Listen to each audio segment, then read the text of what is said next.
Uhum.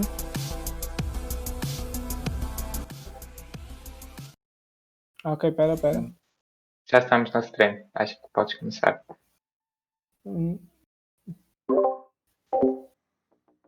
Ok. Já estamos? Sim, já estamos. Acho que sim. Já estamos live. Já, pronto. Vamos dar então início a mais uma edição do Game Dev Meet. Desta vez pela terceira vez online, pensou. Esta vai ser a última edição deste ano. Como muitos já devem saber, o Game Dev Meet é um evento organizado pelo Núcleo Estudantil de Computação Gráfica e Multimédia, que se trata de uma associação que trabalha com várias áreas de engenharia, nomeadamente, obviamente, o Game Dev, e que será o foco deste evento. Antes de mais, queria agradecer à comunidade Game Dev que nos tem acompanhado desde o início, principalmente depois da passagem para formato online, que dadas as circunstâncias. Mas pronto, vamos dar então início aqui ao evento. Nós hoje temos connosco 2 convidados, são José Vieira e Rami Ismail. Portanto, vou passar então a palavra ao Ricardo. Olá, Ricardo. Olá, boa tarde a todos. E é assim, sem mais demoras, não tenho nada a acrescentar ao que a Tesa disse. Vamos esperar um bocadinho pelo José Vieira e depois ele vai começar a falar um bocado sobre o seu percurso, que ele é developer na Ubisoft, Singapura. E portanto já voltamos daqui a 1 minuto ou 2.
Olá pessoal, já me conseguem ouvir? Sim, já conseguimos ouvir. Sim, já conseguimos. Ok, excelente. Peço desculpa, não estava a conseguir ativar o push to talk. Isso não deveria estar ativo até, sinceramente. Mas pronto, então, olá outra vez. O meu nome é José Vieira e sim, neste momento então a trabalhar na Ubisoft Singapore e tenho aqui uma pequena, deixa-me só partilhar uma ecrã, que eu tenho aqui uma pequena, alguns GIFs assim que gostava de mostrar. Só um momento.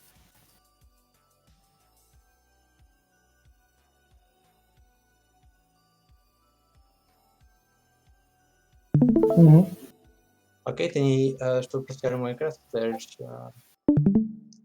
partilhar isso com o Twitch.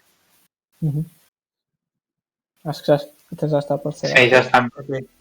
Ok, pronto. Assim é só um pequeno overview então do meu pequeno percurso até agora.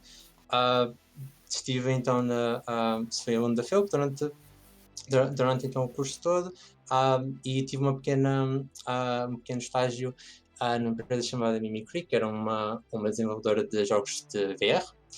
Com isso lançamos um jogo chamado Gambate. E a partir daí, quando acabei o curso, então fui para a Ubisoft Berlin, nomeadamente trabalhar no Far Cry 6, e agora neste momento estou aqui em Singapura a trabalhar no Skull and Bones. Neste momento, portanto, eu queria só mostrar algumas coisas então que já fiz, tanto em equipa como individual. Por exemplo, este aqui é só uma pequena demonstração de um dos jogos que foi feito numa das Game Jams, que era uma espécie de jogo multijogador, em que cada um dos jogadores tinha diferentes ambientes. Aqui este, por exemplo, é um jogo desenvolvido na FEUP com alguns colegas de turma, um jogo de corridas, e aqui é o tal jogo de VR que desenvolvemos no Unicri. Basicamente somos um gato como sushi no espaço, totalmente aleatório. E incluindo, por exemplo, e depois tenho aqui alguns pequenos conceitos de gameplay que uma pessoa vai desenvolvendo porque gosta, e pronto, é uma maneira de passar o tempo, acho. Tirando isso, desenvolver assim pequenos conceitos, e maioritariamente usando o Unity e o Unreal Engine. Sim, acho que é isso como pequena apresentação.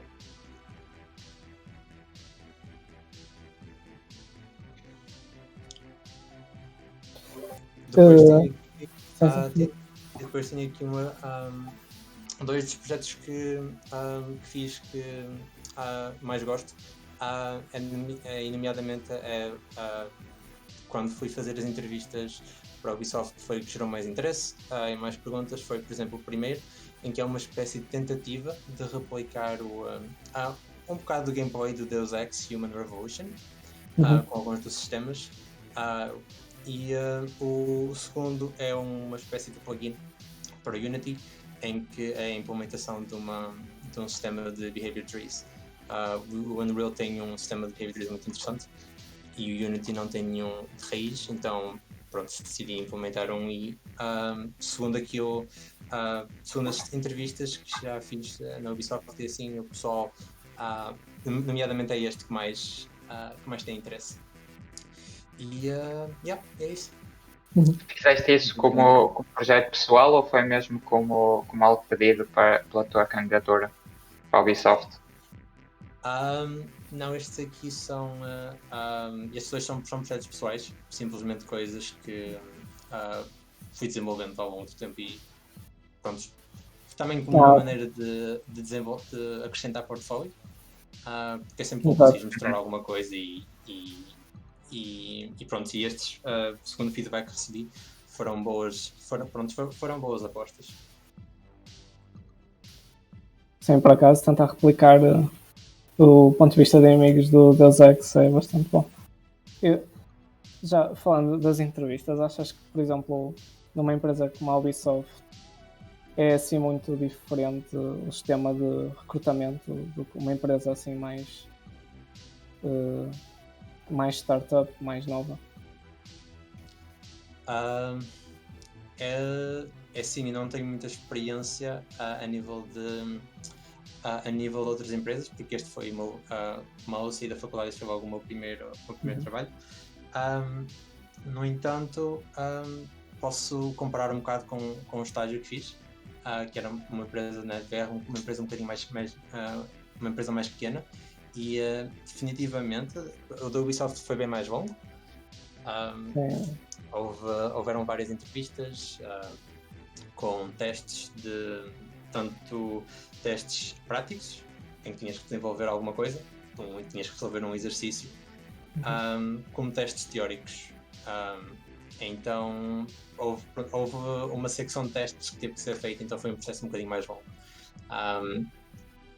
Não sei como é que se as restantes startups também têm processos tão longos, provavelmente não, mas é essa a experiência que tenho. Pois é de esperar um bocado que essas empresas dediquem um bocado mais de tempo para entrevistar e fazer assim esse tipo de testes. Mas em geral achaste que foi assim muito difícil ou acessível para, digamos, um estudante normal? É assim, difícil acho que é sempre um bocadinho. Pelo menos acho que se não estiveres preparado, é capaz de ser um pouco difícil, e mesmo se estiveres preparado, mesmo assim tem as suas dificuldades, claro, mas mas nada é inalcançável, certo? Se estiveres preparado, se te preparares e estudares um pouco, principalmente se já souberes mais ou menos aquilo que empresas AAA costumam procurar, é um ponto de partida, pelo menos.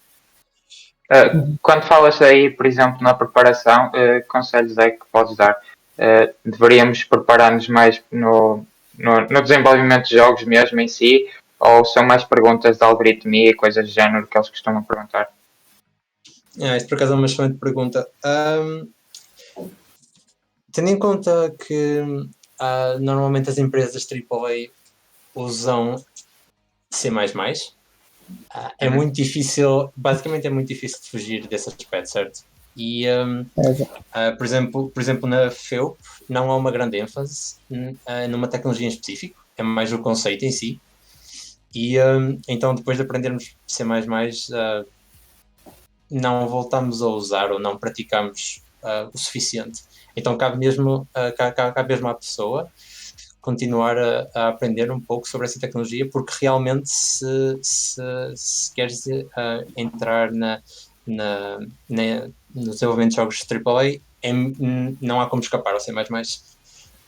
Muitas das tarefas, muitas das perguntas e tudo são bastante focadas em C++, então é capaz de ser a coisa que se calhar que mais tem de ser estudada, por assim dizer. Mas claro que... Só para complementar esta pergunta, sim. achas que ter experiência, por exemplo, com Unreal Engine dá alguma vantagem a quem tem experiência com Unity, por exemplo, nesse aspecto? Já que Unreal usa C++ e Unity C Sharp. Ok, yeah. É assim, se não estiveres focado na parte dos blueprints e realmente estiveres a ter experiência com C++ no Unreal Engine, isso aí, a única coisa que te ajuda é que, pronto, podes se calhar ter um bocadinho mais de experiência e um à vontade em C++ do que outra pessoa que só use puramente Unity, por exemplo. No entanto, eu não sinto que haja qualquer tipo de preferência por tu saberes Unity e não Unreal ou vice-versa. Depende mesmo daquilo que sabes de C++, por exemplo. Eu estou a ter um bocado de foco de C++, mas isso não é a única coisa, certo? Mas é o maior foco, eu sinto. Sim, eu por acaso também estou agora à procura de estágios e possivelmente alguns empregos numa empresa desse género, numa empresa AAA, e sempre que eu procuro essas coisas, eles dão mais ênfase ao C++ e procuram muita experiência com a linguagem. Sim. Sim, até relativamente a estágios, na altura também quando eu estive a ver, eu lembro-me que há pelo menos 3 AAAs que eu sei que fazem estágios, que sei que a Ubisoft faz, a Blizzard também faz estágios de verão e a Insomniac. Pelo menos essas 3 eu sei que fazem estágios, ou faziam quando eu estava à procura de opções. Sim, Portanto... Agora o leque é muito maior, mas é muito complicado entrar numa empresa. Sim. No caso da Insomniac ou algo do género, nos Estados Unidos.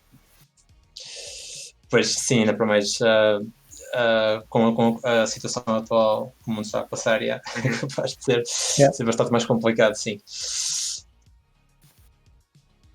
Bem, só um à parte antes que eu me esqueça. Alguém perguntou no chat se o jogo de gatos a comer sushi está disponível ao público em algum sítio. Sim, o jogo está disponível na Steam.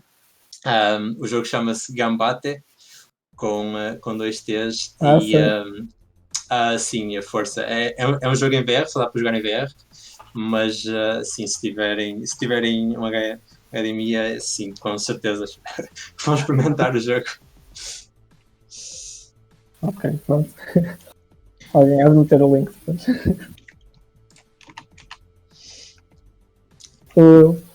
Pronto, não sei. Temos outra pergunta no chat. Então. É relevante, sim. Eu posso perguntar. Pronto. O que é que achas que te diferenciou dos outros candidatos quando fizeste a candidatura à Ubisoft? Ok. Tendo em conta. É assim, o primeiro passo é tentares passar pela barreira de HR, no sentido em que o teu CV tens de tentar fazer com que ele se destaque um pouco, certo? Eu já vi muitos CVs que são pronto, que se calhar necessitavam um bocadinho mais de trabalho, porque a pessoa até é bastante boa, mas o CV basicamente não reflete a qualidade dessa pessoa. Então, ter um bom CV, já só por aí, já é um passo bastante grande. Outro aspecto também é que, a nível de, por exemplo, conceitos matemáticos, é quase certo que certas perguntas vão estar lá a nível de matemática. Por exemplo, como uma que existe em todo lado, e se procurares na internet é das mais populares, por assim dizer.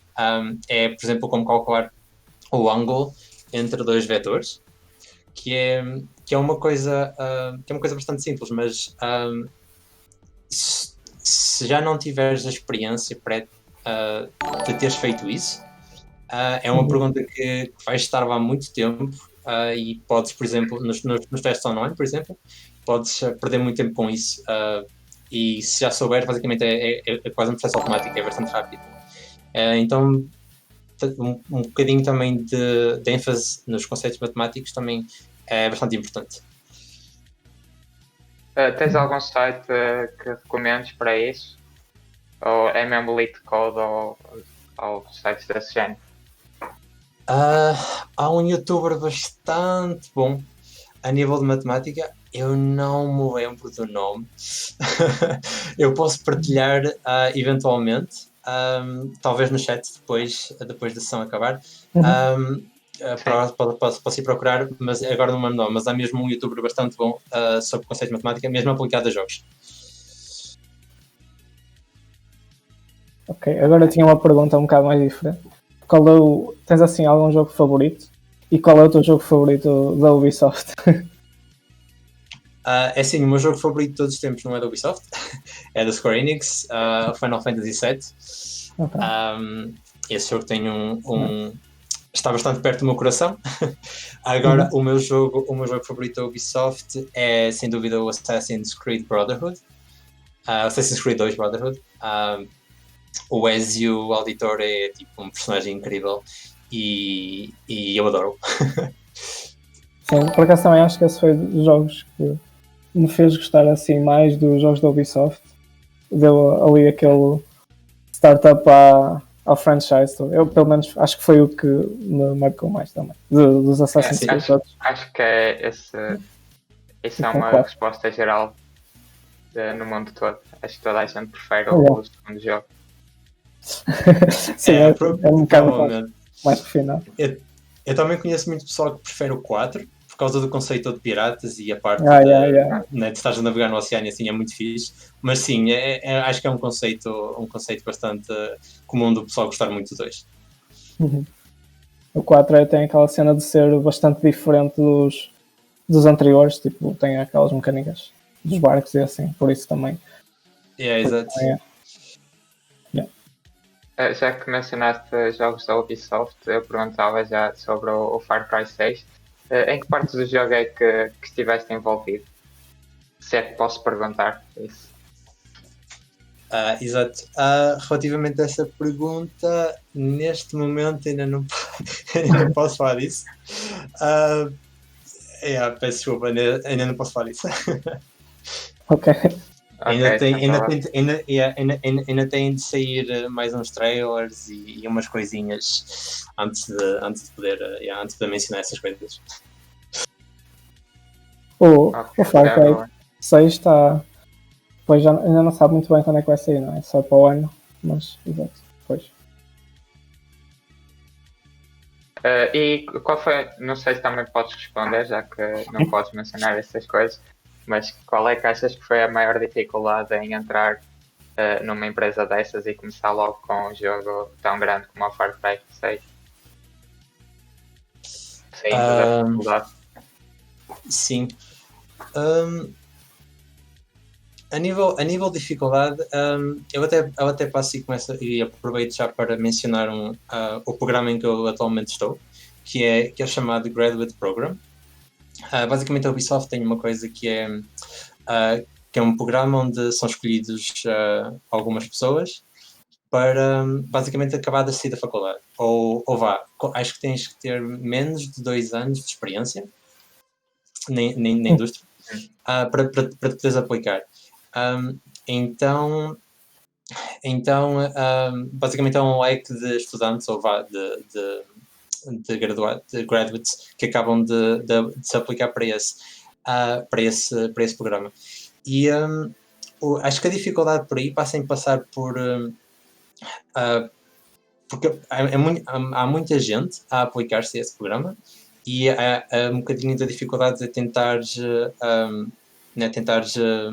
sermos selecionados, né? Para isso basicamente é ir passando os testes, todos os testes, que são bastantes, que vais sendo posto à prova, mas isso também passa um bocado por aquilo que já falámos, nomeadamente C++ e um bocadinho a parte matemática. Se estiveres bastante confortável com esses 2 tópicos, é bastante acho que tens uma chance bastante razoável, bastante boa de conseguires ingressar no Ubisoft. Sim, mas em termos mesmo de projetos, estavas acostumado a projetos mais pequenos na faculdade e o Far Cry 6 certamente não é um projeto muito pequeno. Quais foram mesmo as dificuldades que sentiste a adaptar-te a um projeto desse tamanho? Estás a falar tipo Ok. É mesmo gestão de projetos e assim. Exatamente. Grupo e comunicação. Ok. Assim, acho que mas estás a perguntar a nível das dificuldades já quando estás a trabalhar no projeto, certo? Exatamente. Ok. Acho que, pelo menos para mim, a maior dificuldade acho que até foi a engine em si, porque por exemplo, uma pessoa está habituada ao Unity, ao Unreal, que são nós gostamos muito de falar mal dessas engines porque isto está sempre a crashar ou tem uma performance má, mas depois mas são engines bastante bonitas e bastante user-friendly. Quando estás a trabalhar com produtos desenvolvidos dentro das empresas que os usam, é sempre um bocadinho mais difícil, certo? Basicamente o end user não é um consumidor que vai usar a tua engine, é a própria empresa que a desenvolve. Então há certas coisas que te vão começar a fazer dor a cabeça porque a engine faz coisas ou não faz coisas que tu estás habituado que o Unity ou Unreal faça, e às vezes passares por isso pode ser um bocado difícil. Essa foi a maior dificuldade que eu senti, mas eventualmente depois de ganhares alguma experiência com a engine e de teres umas boas práticas, depois já teres cometido alguns erros de como é que aquelas coisas funcionam, eventualmente as coisas avançam e pronto, e já te volta a parecer que estás a trabalhar com o Unity ou Unreal outra vez. Mas em termos de documentação, por exemplo, não é nada tão bem detalhado como o Unity e Unreal. Sim, pois essas são as dificuldades de uma engine desenvolvida dentro da casa, por assim dizer, né? As coisas não estão tão bem documentadas. Há sempre mesmo as coisas sendo desenvolvidas in-house, tens sempre às vezes de testar ou experimentar as coisas para ver se elas funcionam. Tá. Faz sentido. É sempre aquele tempo de adaptação a uma nova ferramenta.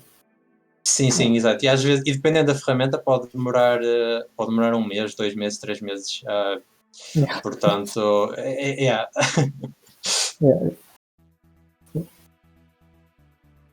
Não sei se tens alguma pergunta, Ricardo. Não sei. Só uma cena. Eu vi que mostraste aí o jogo VR Uhum. Tu terias interesse em continuar mais jogos BR? Ou preferes assim 3D, tipo Far Cry 6? É basicamente a tua opinião sim. sobre os jogos BR e se gostaste de desenvolver. Sim, eu por acaso gosto muito de VR. Também tenho um Vive em casa. Então sim, eu também sou um fã de VR. Não, eu gosto bastante gostei bastante de desenvolver o Gambata. Também estou a gostar bastante de desenvolver mais sem ser VR, pronto. Se há alguma preferência, acho que eu não tenho assim uma opinião muito forte relativamente a esse assunto.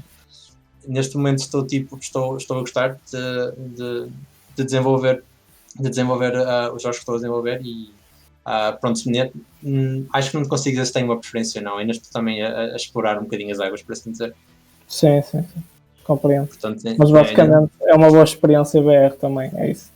A tua opinião, sim, sem dúvida. Sim. E aprendes também um bocado a desenvolver conceitos de maneiras diferentes.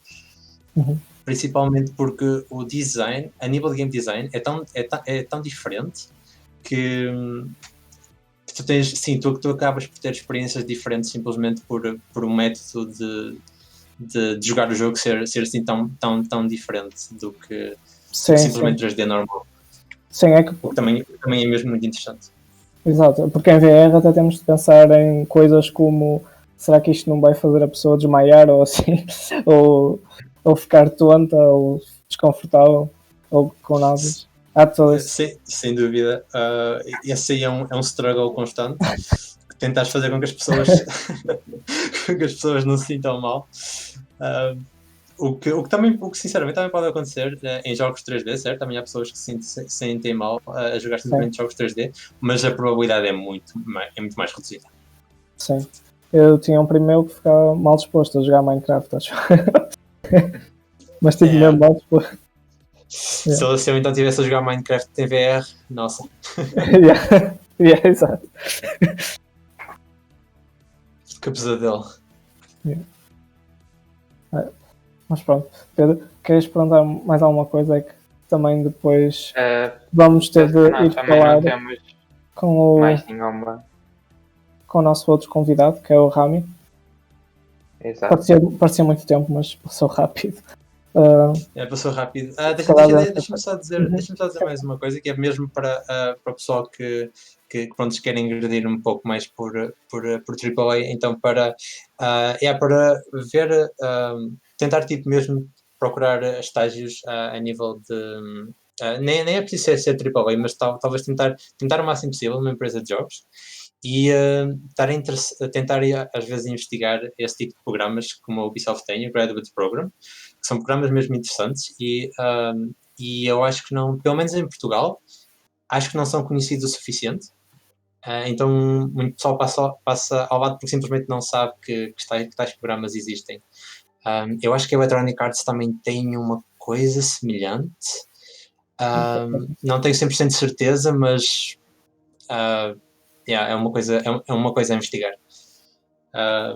E boa sorte ao pessoal que quer ir por aí. Sim, mas é um bocado de pesquisar bastante e ver os sites, porque eles às vezes têm mesmo partes do site dedicadas a estágios mesmo. Para além das carreiras, tem tipo programas de estágio, que era o que estavas a dizer. Ou mesmo coisas específicas para graduates, para o pessoal que acabou a faculdade. Sim, exato. Então é manter-se de olho nisso, basicamente. E pronto. Olha, obrigado por estás aqui, José. E gostámos muito da conversa. Foi um bocado mais curta do que eu estava à espera, porque o tempo foi mesmo rápido. Isso é bom sinal. E pronto. Esta meia hora passou rápido. É verdade. O ano inteiro. Mas pronto, obrigado então. Obrigado por me terem convidado. Foi um gosto estar aqui. Tens alguma coisa a dizer? Acho que não, só agradecer outra vez. Acho que já foi dito. E dizer que a seguir vamos ter o Rami e Ismail connosco Infelizmente ele não é português e vamos ter que alterar para inglês. Ele virá falar-nos um pouco sobre game design, se quiserem ficar aí. Nós voltamos já daqui a 5 minutos, se calhar nem isso. Exato. Portanto, vamos entrar agora em intervalo. Até já, pessoal.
Estás aí? O Rami é que estou.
When we're live, I'll introduce you. I'll say you're Rami, our streamer. Okay, so we are back live, people, and here we have Rami Ismail. He founded Vlambeer, and he's a video game ambassador. He made a lot of video games as an indie, and has a lot of experience in the industry in general. And he's gonna give out a talk about game design, and maybe he'll have some time for questions at the end of the talk, maybe. So I'll pass the word to Rami now, and thank you, Rami, for coming here. Oh, of course. Thank you for having me. I'm excited to be here. So I've been told that we have not too much time, so I'll try and go a little fast. If you have any questions, just drop them in chat or whatever throughout the presentation. I was asked to talk about game design, which is really how to make games. As I was just introduced, I'm a game developer. I've been in the industry for 10 plus years. I am best known for my work at Vlambeer. I created Do Press Kit, which is a free tool that indies around the world use to make press kits. The organizer of the International Games Conference Game Dev World. I helped establish and create the Indie Mega Booth. I am a partner at Indie Fund, and I help the IGDA with mentorship and reach out around the world. Besides that, I travel around the world meeting with developers everywhere to help them have the best chance they can in the games industry worldwide. So when we talk about game design, we often talk about something that is a little abstract, right? Like, we're not really talking about a skill that you can measure, that you can scientifically sort of like point down. It's of the part of games that is the most artistic. Game design is probably the hardest one to define. And a lot of that comes down to that when we talk about game design, we're talking about creativity. And when we talk about creativity, we're actually putting a lot of things under one word, right? When we're talking about the creative process, we put a lot of things into one word. Because when you think about it, creativity really is a process. It's not a thing you just have. Which means that game design, as a creative exercise, is a lot of things at once. So we're going to try and separate those things a little. So let's say that creativity is. Wait, let me check something real quick. I should probably share my screen. You can share it, and right. And Mario will just stream the. Cool. Because I was actually going through a presentation and I forgot to share my screen, so it's really awkward. Oh, I didn't think you were. So I didn't say anything. No, that was. Let me see. Where's the presentation? Hello. Are you it? Yeah. I'm here. I'm just trying to find where the presentation is. I'm a professional sometimes. I'm on the wrong screen. Aren't we all? That's definitely not what I want to be sharing. You know what? We're just going to share a screen and hope nothing happens on that screen. Yeah. All right. We all have that? Cool. So, let's start at the start. Hi, I'm Rami. We're talking about making games. This is a photo. These are some logos. Creativity. So, creativity is many things at once. And when we talk about game design, really what we're talking about is creativity. But creativity is not a thing. It's a process. And the process of creativity is ideating, brainstorming, prototyping, creating your proof of concept or your vertical slice, iterating, and feedback, right? All of those skills together become the creative process. All of those skills together become design. So we're gonna go through all of that, and we're gonna go through all of these and how they work. And as we go, I'm gonna try and explain what I think is the most important thing about these steps. This should absolutely say ideation instead of vertical. This presentation is broken. So ideation is the first step of your process. I'm just going to go back a second. And in ideation, you're coming up with ideas. Now, when you think about this, one of the most important things is that you stay in control of that process. And when you're coming up with ideas, it's a very abstract sort of open space. Everybody can come up with a game idea. If I tell you right now, come up with a game idea, no matter how good or bad it is, you can come up with a game idea. Maybe it's about a dog chasing a car, or maybe it's about an astronaut flying through space, or whatever it is. Anybody can come up with a game idea just now. All you need to do is to stop worrying about whether it's good, right? And I say that because one of the most important parts of the skill of ideating is that you step away from judgment. You're not judging your ideas right now. We're not talking about whether the ideas are good. We're not talking about whether the ideas are bad. We're just letting ideas flow into our mind. And as we go through our day, as we go through our life and we see things, we experience things, we partake in activities or we befriend people, ideas just happen, right? This is not something you can necessarily force. Sure, you can practice yourself to be more open to having ideas, but you can't necessarily force yourself to have more ideas. All you can do is force yourself to have more inspirations, right? Do different things in life. So when we are going through, one of the most important things is that you start formalizing your ideas. And formalizing ideas really means that you start, honestly, just start writing them down, or start like really quickly prototyping them. Make a little sketch out of them, right? If you're an artist, sketch. If you're a designer, prototype. If you're a programmer, prototype. If you're a musician, just play the notes on a piano or a guitar or something, and record it, right? So that you can go back to that impetus, that inspiration. And then at the end of that, you assess your ideas. And usually these are like very quick sketches or drawings or,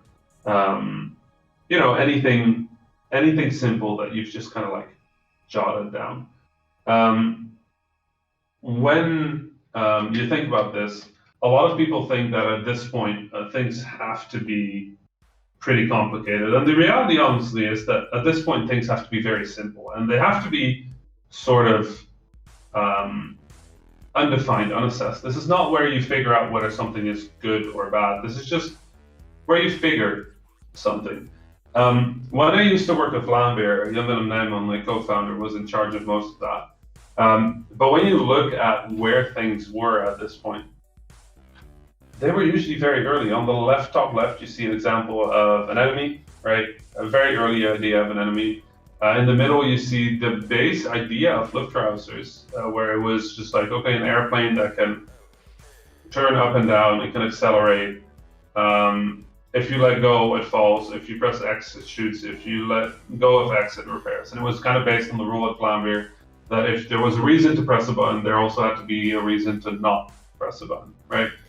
On the right, you have the first version of the UI for ridiculous fishing. And at the bottom, you have sort of like the first version of the final boss of Nuclear Throne. These are not very complex or worked out ideas. These are just sort of like, here's what we're gonna do. And we'll figure out as we go where things are going to go. The top left one, the lizard, is probably the furthest along. But the other three were just ideas at this point. Now, very often that is not quite enough to continue. So after that comes a phase of brainstorming. Some of those before were already more brainstormed or were after discussions, but just because I think it's valuable to go through this, the act of brainstorming, the process of brainstorming, is the act of maximizing the idea space, right? So you have an idea, you're working from there, and you kind of have a goal of where you want to go, but you don't know how to get there. The way you do that is through something called a brainstorm. And a brainstorm is very easy. It is sort of like a team-based ideation exercise. We're going to come up with ideas together, and similarly, we're going to not be judgmental about these, right? We're going to try and stay very open to any idea, even if it's bad, even if it doesn't fit, we're just going to continue, right? One of the biggest mistakes I see in indie studios of all sizes, honestly, is that they're too critical of their own brainstorms, because sometimes something that initially sounds like a bad idea, with a bit of extra thinking, can actually turn into a good idea, or maybe even the best idea you'll have all day, right? So it's important to set a goal of where you want to go, but it's also important to not immediately go with something that sounds good. The other biggest problem I see with brainstorming is when people go like, oh, we found something, this is good, well, let's go with that. No. With brainstorming, it's important that when you have something that you think is good or something that you think isn't good, that you sort of like explore those directions a bit and get a good feeling for what sort of the potential of those ideas is. One exercise that helps for people that aren't good at brainstorming or that aren't good at doing this at all is something called the thinking hats. It's a decision-making tool made by Edward de Bono. I was taught this actually in university and I hated it. I thought it was the dumbest thing ever. But in the years since, I've actually come to really appreciate it. The idea is very simple. You give everybody a role. Everybody gets a hat and they act according to that hat. So if you have the white hat on, you're going to be somebody that's very factual. You're just going to focus on facts. If you have the red hat on, you're going to be, you're going to be based on feelings, gut feelings. You're going to guess at things based on how you feel about them. You're going to talk about how people might feel when they play the game. The blue person is sort of in charge of the entire process. They're the one that has to go, okay, yeah, we explored this enough, let's try something else. Or we need to explore this a little further, let's continue down this road a little longer before we move on.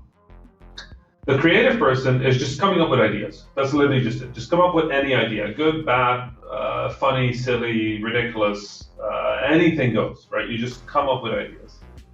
And then the yellow person, the yellow hat, all they can do is find the good in anything. They can't talk about, the facts. They don't talk about the thing. They don't talk about like the process. And all they're talking about is like why that would be a good idea, anything that comes up, right? So you're kind of going through green and red, sort of being your idea generators, and then white and yellow are sort of like the people supporting that, and blue is sort of in charge of the whole process. Now, I haven't mentioned the black hat, because the black hat is the negative hat. That's the hat where people look for problems, people look for criticisms, people look for why something should not work, right? That hat is out of the door. Like, they're not talking. If you're a team larger than 5 people, just separate the other hats over additional people, but don't have a negative hat during a brainstorm. One part of the exercise that I think is really helpful is that people, generally when you're doing this, you move the colored hats, usually except for the blue hat, which stays with the same person. But all the other hats kind of move around, so people have to try different perspectives, and that way you get a lot of perspectives from a lot of people on the same problem.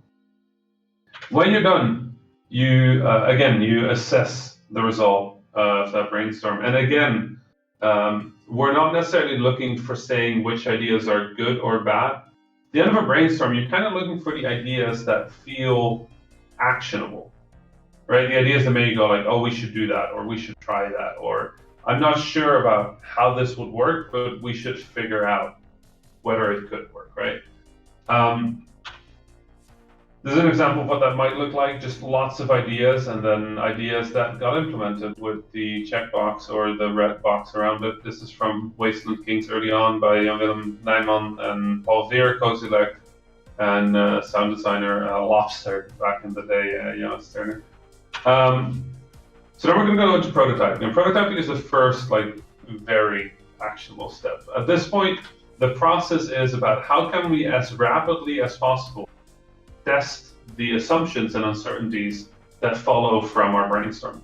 So when you have your brainstorm, you're coming up with all these ideas, you're figuring out which ones you want to test. Now the thing is, our brain is really good at tricking us into believing we have a full idea, but the reality is that in most cases, we don't. We just have an idea of something and our brain is filling in the details. What's important is that you take every assumption you have, and it takes exercise to figure out what is an assumption, what do I actually know. It takes practice, it takes experience, right? But you make sure that you test your assumptions. You make your prototype. Is walking like that fun? Is jumping like that fun? Does shooting a gun that also is the only way to jump is shooting downwards? Is that fun? Is chasing a car as a dog is that fun, right? So you're going to go through your prototyping. And prototyping doesn't necessarily mean you need to make a full prototype. Part of it means you have to know your strengths, right? I'm a programmer, so I can prototype code really quickly. I'm a game designer, I can prototype ideas really quickly. But I can't draw for the life of me, right? Like I'm a terrible drawer. If I was an artist and I was trying to prototype something, I would draw. If I was a musician, I would try and play it on an instrument. If I was a programmer, which I am, I would program the simplest version of it. But there's two things that you have to keep in mind for prototype. The first one is you have to play to your strengths, right? Prototype as you can prototype best. If you can't program, but you have a game that is turn-based, use a chessboard and some pieces. If it's card-based, just draw the cards on paper, right? If you're trying to simulate something real-time, see if you can do it in Excel or a game maker or something simple. But like, I'm terrible at drawing, so when I have to draw a cow, I just do this. And honestly, that's good enough. Like, it communicates to my team that that's a cow. It's a terrible cow. I forgot it had spots until I was done, and the head is apparently lower than the body, not above the body. But hey, I can't draw. I just needed to communicate that there was a cow there.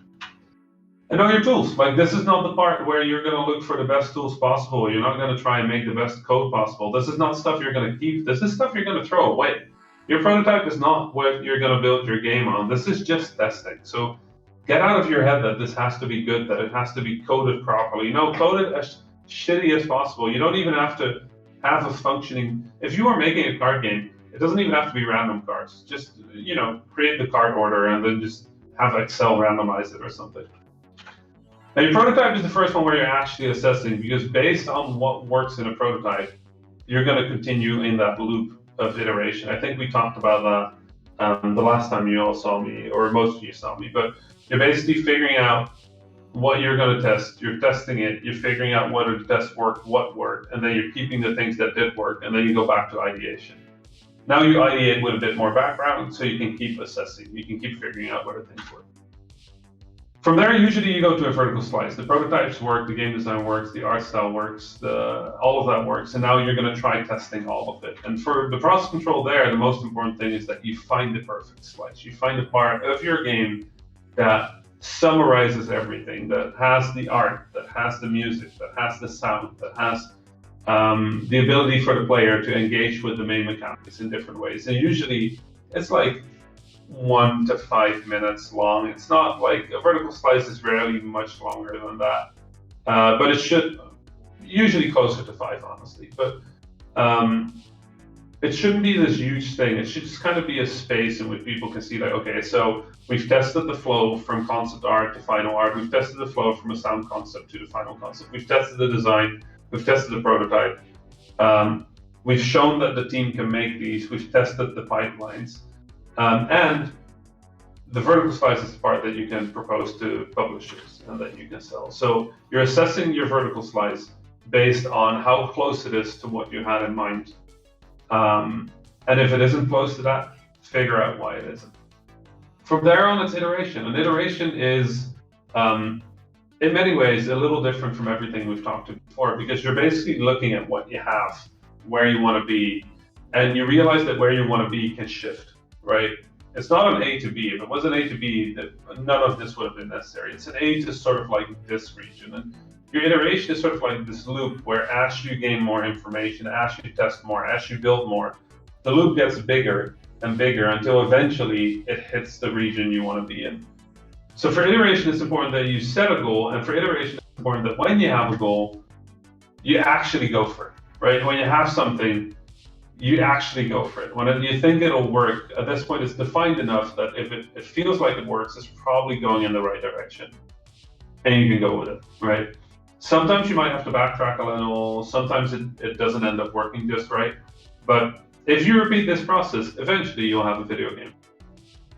So in your assessment, you check whether the iteration step you did brings you closer to the goals that you have, brings you close to the game that you want to make.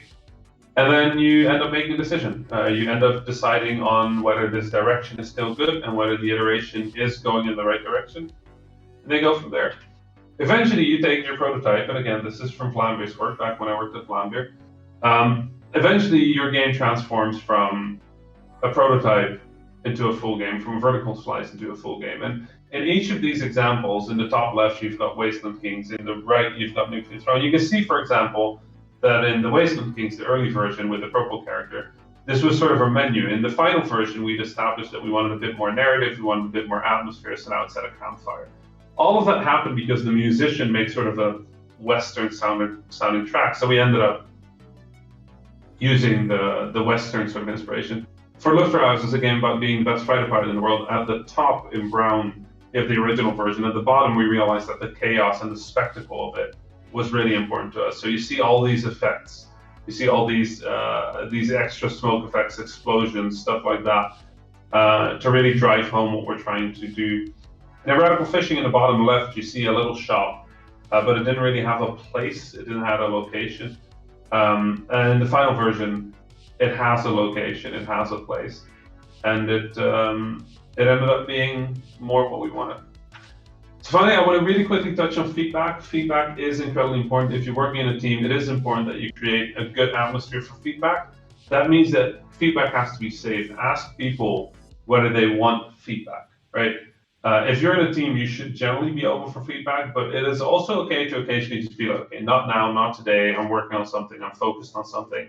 Can you write it down and email it to me, or can we talk about this later? That should be fine. In feedback, it's important that you're as honest as possible while being as kind as possible. So that doesn't mean you have to lie about something being bad. You can absolutely say that something is bad. But if you're going to say something is bad, explain why you think it's bad, right? This is expected to do X. I thought this was going to do Y, but instead it did Z. Why don't we try? Or do you think we can adjust that, right? If you stay professional in your feedback should always be constructive. So you assess your feedback, you assess your process of feedback, make sure that's good, and based on that, you continue with your decision making. And if you keep doing all of these things, eventually you end up with a video game. So to go over it, you go from ideation, where you come up with ideas, you don't judge them. You go to prototyping, where you test your ideas and see whether they work. You brainstorm to open the possibility space, and you prototype to make the possibility space smaller. After you've done that, you should be at a point where you can make a vertical slice of your game, where you can figure out whether the development process works, whether the team works, whether the idea works. From there, you iterate on that, and you iterate based on honest and critical but constructive feedback you give each other. That's how you make video games. Thanks so much. Yeah. Thank you, Rami, for giving us an insight on game design. I just want to tell you that Ridiculous Fishing holds a special place in my heart, because I played it a lot on like school and when I was younger, and yeah. Right. I'm glad to hear. Yeah.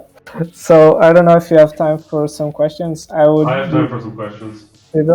So you talked about game design, and I had these doubts about if people who are interested in creating or co-founding like an indie company like you did, what do you think? What's your opinion on that? Do you think that's easy? You think it's rewarding in the beginning? You did it on the Netherlands, right? Vlambeer.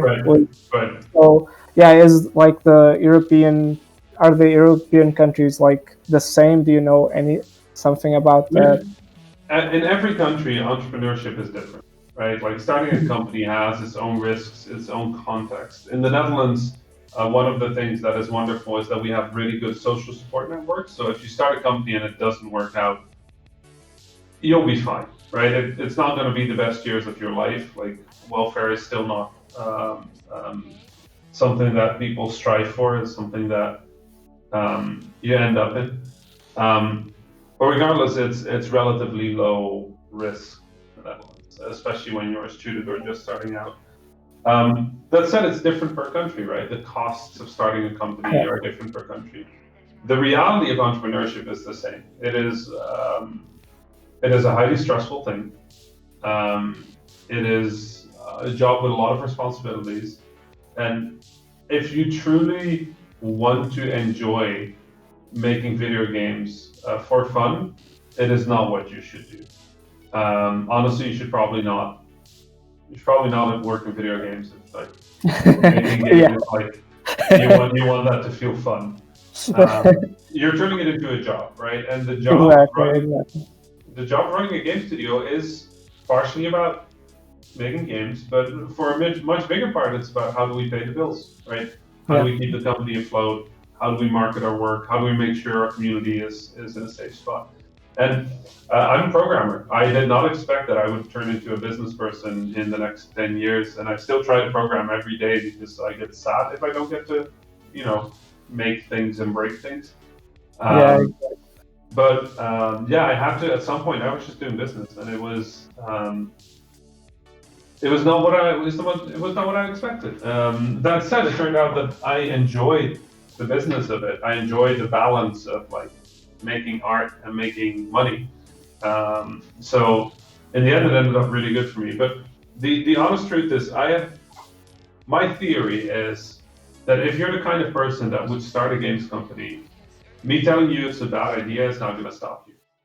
And if you're not the kind of person that would start a games company, me telling you it's a good idea won't make you start a games company. So it's all about risk. Like there's people that are more risk-based personalities, and they're more likely to start a company. And if you're okay with all the repercussions of starting a company, then it's your choice.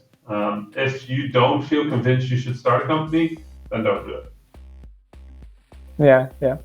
I think the same way, because you want to make games, but you have to take on all the responsibilities of managing a company, managing your people, and making it alive. And paying the bills. We were 2 to 6 people at Vlambeer, right? 2 people in the studio and 4 people freelancing usually. And I think management and business was about half my week every week. And that's just for 6 people. So you're taking on a huge job. It's not easy. Yeah, with a lot of responsibilities and stuff to do, different stuff to do. The first time you ever have to considering firing somebody is when you really realize like, what the fuck have I gotten myself into? Because you sit down with somebody and you're like, okay, we're not happy with it. And you're just like, is this me? Am I doing this? Am I telling somebody that they're not getting paid any? Like they're done? Like until you've done that, until you've gotten to the point where you have to let somebody go, you haven't fully realized what you've gotten yourself. Yeah, it's kind of personality changing. Like you have to private somebody of their job. After you've done that for the first time, you're a lot more careful about how you hire, who you hire, when you hire, because you never want to go through that ever again. I've not have to go through it very frequently, but I have had to go to people and be like, we're not happy with your work, so either, step it up or we're going to have to let you go. And even that was painful, but when you actually have to go like, okay, we're done. No. Yeah, it must be fun. But it becomes part of your job. Yeah. It's part of the resource management people, I guess. Right. Yeah. I don't know, Pedro, do you have something you want to ask? Or no, and we don't have any questions from the audience. We don't have any. There's not many questions. There are not many questions. Oh, I see a question. No? I see a question. Okay. Do you want me to read it? I can read it, you can read it. All right. Rami has been a huge advocate for Game a Week a few years ago, and projects like this have helped me grow immensely as a developer and designer. However, that is about small games, and I feel like it doesn't apply one-on-one on large projects. Do you have any tips on how to handle transitioning, forcing yourself to move on to bigger projects, and not just small gimmick projects that last 20 to 30 minutes? Right. Very good question. Game of Week is this idea that to become a better designer, one of the best things you can do is make a game every week, right? Just wrap it. Don't become too attached to it. Like, just learn to go through the first few steps of that process, that ideation, brainstorm, prototype. People tend to become really good prototypers, but you run into that trap on the other side that you're just, you're just practicing that first muscle, right? You're practicing the muscles that allow you to come up with ideas. If you want to expand that, usually what happens is you have to learn to take any of those mechanics you've created and expand on them. That's really hard because you're moving from ideation to a production phase. And the production phase is very different. You create, so take any of the games that you made, right, in Game a Week, and find a mechanic that you feel has the ability to be extended, right? When you extend something, you're looking for how can we exhaust this mechanic, this design, right? So you're going to start by creating lots of that. If it's a platforming game with wall jumping, you would try and create a dozen interesting ways of jumping over a hole, right? Like, so, okay, there's a hole. What if the target is lower? What if the target is higher? What if it's a short platform in the middle and then a long platform at the end, right? Now you're just creating these permutations of platforming. Now, in platformer, we know them pretty well because we've played platformers probably. But as you're creating your own mechanics, you might find that there are specific ways they interact, specific ways they play that are surprising or interesting, right?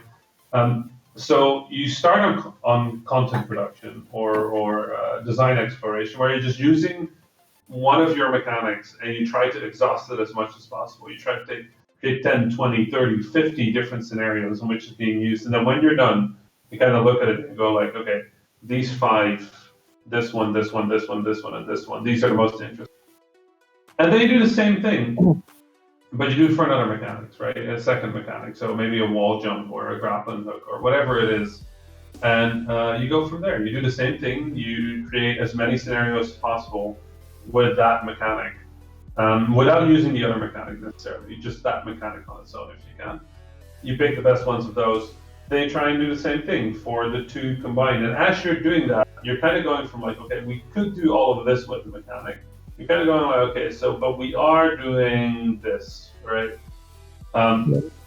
That's your second step. And the honest truth, like one of the funny things in that question is that the person asking it says, okay, like, so what? How do I turn this from a gimmick into a bigger project? And the reality is that any design at its core is a gimmick, right? Like every design, like a jump is a gimmick. It's just a gimmick. You can get off the ground and then go back in. That's really it. Yeah. As you explore it, it stops feeling like a gimmick and it turns into a core of your design. So really the biggest difference between a small game and a larger game, honestly, is whether you've gone through that production cycle, whether you've gone through exploring your design, whether you've applied the polish, applied the feedback, like thought about how it plays, when it plays, why people would play it. And then at the end of that comes wrapping up, but that's a third exercise for far later in the process. If you ever get to that point, Lockout Brain, feel free to hit me up on Twitter or something, and we'll discuss that. But yeah, so that like go into content production, try and exhaust your mechanics. So what I got from what you said is like, and what I feel also is, when you have an idea on your head and you want to make a good jump for your platform or something, and you do it, and then you just look at it and it's like, it's not that good.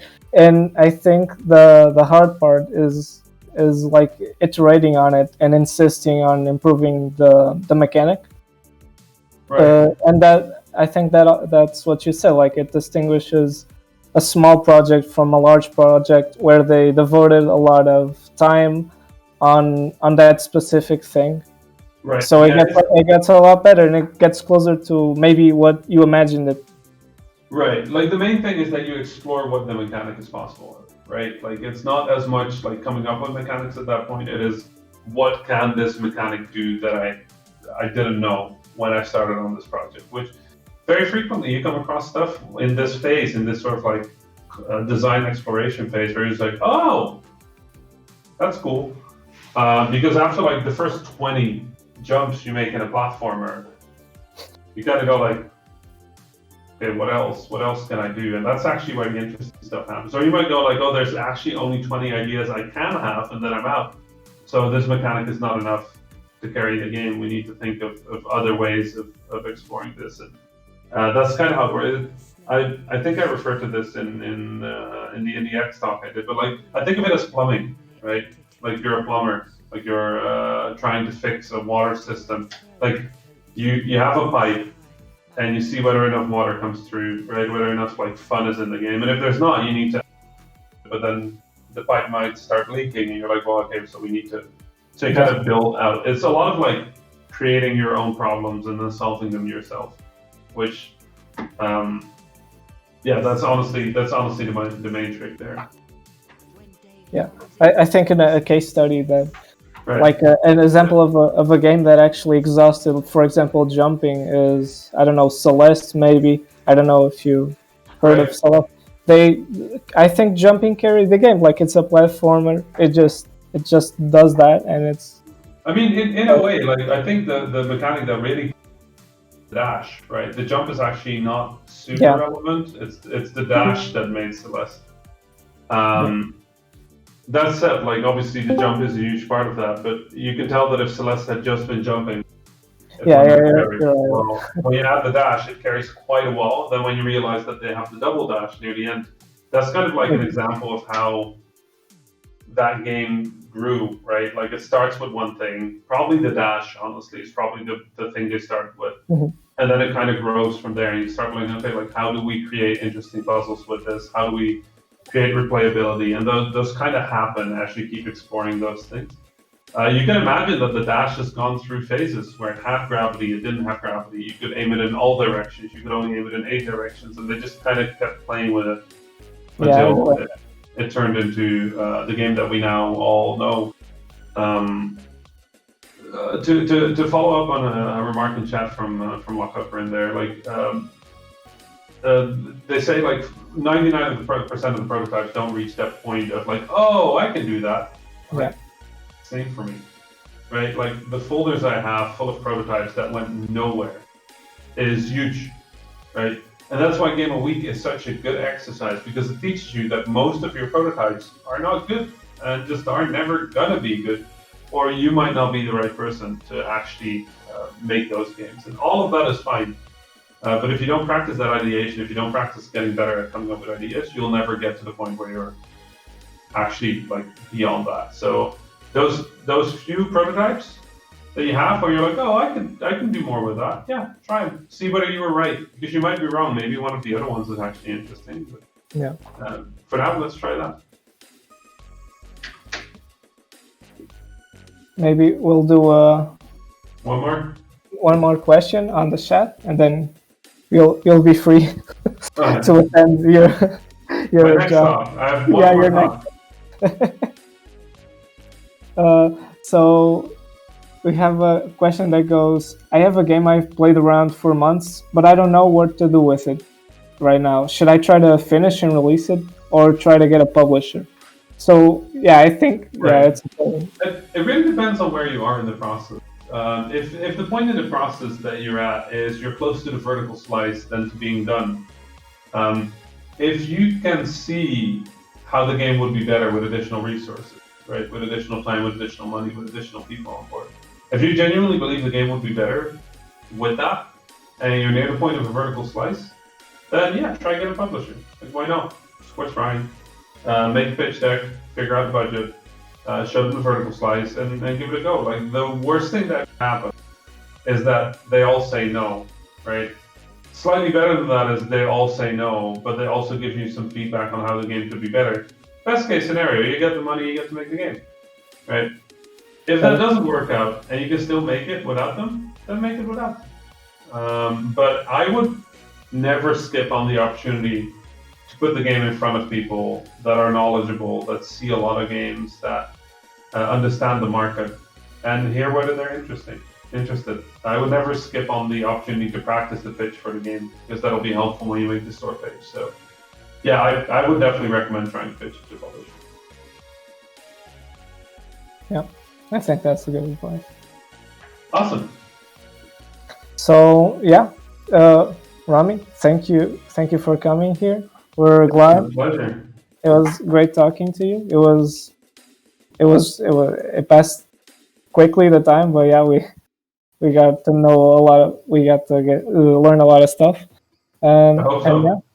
And yeah, if anybody had any questions and I didn't asking them in chat or they didn't want to talk about it here, find me on Twitter. I'm THA_Rami. That is THA_Rami. Maybe somebody will put it in chat. If you find me on Twitter, there's two things you can do. You can send me a DM. My DMs are open with your problem. Or you can go to the pinned tweet where there is a way to book a consultancy call with me. Those are 20-minute calls.